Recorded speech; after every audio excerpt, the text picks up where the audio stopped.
બહુ ભાગ્યશાળી છીએ કે સ્વામીજીની ગોદ આપણને મળી અને એથી વિશેષ આપણને પોતાના મળ્યા. બહુ મોટી વાત તે થઈ. બહુ બધા સાધન પતી ગયા, એકાદશી થતી નહીં.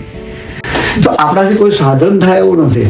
એક માળા નહીં ફરે દોસ્ત, 108 વખત સ્વામિનારાયણ નામ સ્વામીજીની સ્તુતિ સાથે સંકલ્પ વિકલ્પ રહિત નહીં થાય.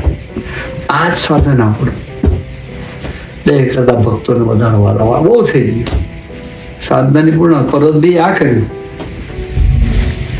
પૂજ્ય ડોળીએ મહારાજને એક રૂપિયો નહીં આપ્યો હોય. બહુ ગરીબ હતો દરબાર બિચારો. ઘાસ વાળીને તો રોટલા ખાતો હતો. હા, માણકી ઘોડી માટે કુમળું ઘાસ જુદું જુદું કરીને અને પૂરા બનાવીને એ મહારાજ ઘોડી માટે હાલતો. બાકી અમે કંઈ બીજું કશું નહીં આપ્યું હોય, ચોક્કસ કહું છું.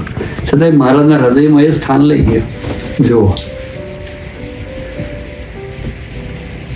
એટલે ભક્તોને વિશેષ વાલા રાખે, સંબંધવાળાને, ભગવાનને, સંતને, આપણા દેહ, આપણી માનીંદા, આપણું સત્ય, આપણી સમજણ બધા કરતા વાલા રાખો.